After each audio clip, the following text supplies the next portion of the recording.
From Fox 5 News, this is Good Day Atlanta at 8 a.m.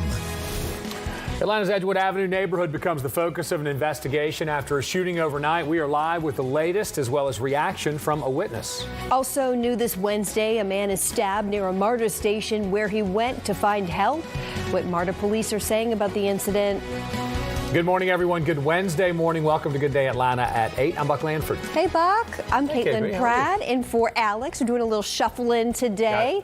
Time to head over to Joanne Feldman in the Fox 5 Storm Center for a check of your forecast. Steamy out there. You're not shuffling, Jay. I'm not doing any shuffling. No. I wish I could shuffle the humidity right on out of here, but that's not working out for us. There are some changes, though, to talk about in our weather. We start with this. Visibility improving in those areas that have had some thicker fog, but still a little foggy in a few spots. It's generally dry across the southeast, which is very different from how we started yesterday morning. And yet there are still going to be some areas of rain with a temperature of 73 right now in Atlanta. Nearby, we've got a couple of showers and a few that look like they've just now recently popped up in Fannin and Gilmer counties. These are drifting to the southeast. They are very much isolated, affecting a very small area and affecting it briefly. We're really going to turn our attention to the afternoon, where today, instead of widespread rain, it's isolated downpours, and more heat will build up into the upper 80s today. We just know we're not stopping here. I'll show you how much hotter it's going to get for the rest of the week coming up in a few minutes. Buck and Caitlin. All right, Joanne, thank you. Checking Sky Fox traffic now. We're still getting reports of a semi-truck involved crash in West Atlanta. This is one lane, at least one lane remains closed northbound at I-20, causing heavy delays from Langford Parkway. So you want to avoid this area if you can. Highway 29 might be a good alternate for you. Let's check on your big three from the northern suburbs. 75 out of Cobb County. That's a yellow ride, about 24 minutes right now. Georgia 400, that's a yellow ride as well, about 32 minutes. But your ride in on 85 from Gwinnett County, that's red, a 21-minute ride from there. All right, new this morning, police are investigating an overnight shooting in the Sweet Auburn neighborhood of Atlanta outside an Edgewood Avenue bar. That's right. In Good Days, Brittany Edney is live there at the scene with what we know right now. Good morning to you, Brittany. Hey there, good morning. You know, what we have confirmed at this point is that police are investigating a shooting, and it happened in the early morning hours. We've been on scene for several hours now, and it has evolved over the morning. Right now, as you can see behind me, the police squad cars are gone, so are the investigators, and the crime scene tape has been removed. That means they have wrapped up their investigation, so we're just waiting to kind of get in those facts from what happened of this shooting, which we are still waiting on from Atlanta police. However, we heard from several witnesses here earlier this morning that were on the scene when it happened here along Edgewood Avenue, that everything unfolded outside of a place here on this street called R Bar ATL. One witness described what happened after gunfire rang out.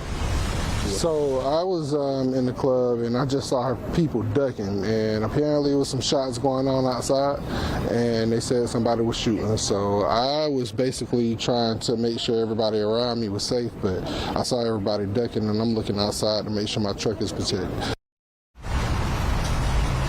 Around 5 a.m., our crew did see one person get put into the back of a police squad car, and that vehicle did take off from the scene. However, we still haven't heard from police whether that was connected to that incident and if charges are being filed. Again, still waiting from APD to confirm all the different facts from this case, but we'll continue to keep you updated as those details pour in. For now, reporting live, Brittany Edney for Good Day Atlanta. All right, Brittany, thank you for the latest from there. And new this morning, police are investigating a stabbing near a MARTA station. This happened outside the Hamilton E. Home Station. That's in West Atlanta. And Good Day's Mark Teichner has been on top of this breaking story all morning long, joining us live outside of Grady Memorial Hospital with what we've learned so far. Hey, Mark. Yeah, good morning, guys. At this point, no condition update on that victim. We do know it was an adult male, and we know he was stabbed apparently in the left shoulder. This all took place about 3 o'clock in the morning, a little before that. According to MARTA police, the stabbing itself took place actually in the street area, and then the victim ran to the station apparently looking for help. And MARTA says that they were actually notified by the folks here at Grady. Paramedics rushing that victim here. And at first, Grady thought this man might have been shot, so they called MARTA police, said this might have happened on their property. MARTA said that they went out and investigated, determined that that was not the case, and it now has been turned over to Atlanta police, who are trying to figure out who stabbed this man and why. In part, it's a little more difficult than it potentially could be because, according to police, the victim is not cooperating with the investigation, so he hasn't given them any information. So for now, we have no suspect. We have no motive for this crime. If we do get an update from police, we'll of course bring that information to you right away. Reporting live from Grady Memorial Hospital in downtown, I'm Mark Teichner for Good Day Atlanta. All right, we know you will, Mark. Thank you for that.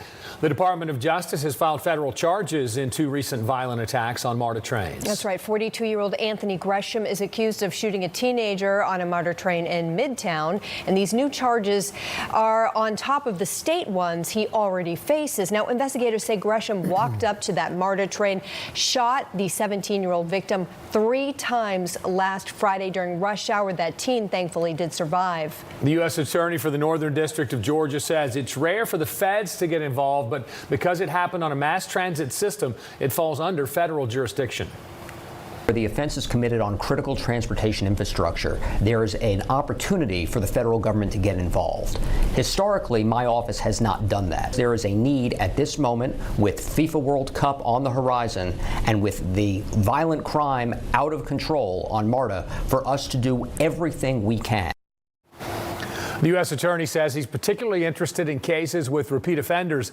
State jail records show Gresham has spent 18 of the last 20 years in prison up until 2024 on convictions ranging from robbery to aggravated assault.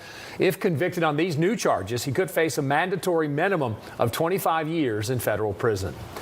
The suspect in a fatal stabbing on a MARTA train near the Oakland City station also faces federal charges. Hertzberg says he's been in touch with MARTA's police chief, and the FBI will work directly with the agency throughout the World Cup. So meanwhile, MARTA is also the subject of a U.S. Department of Transportation probe. So a lot going on here. That will look into MARTA's safety protocols and the way it spends money. A judge has set a tentative trial date for accused school shooter Colt Gray and has granted the defense's motion to move the proceedings out of Barrow County. In new court documents, Superior Court Judge Nicholas Prim ruled the trial could start on October 12th, but the exact location of where the trial will now take place has yet to be determined. Prosecutors accused Gray of shooting and killing 4 people at Appalachia High School in September of 2024. He faces charges including malice and felony murder, aggravated assault, and child cruelty.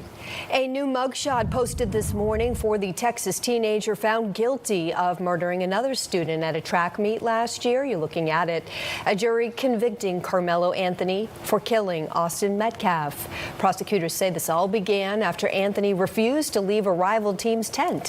His defense attorneys argued the stabbing was an act of self-defense, but the jury returned a guilty verdict after deliberating for less than 3 hours' time. Anthony sentenced to 35 years in prison.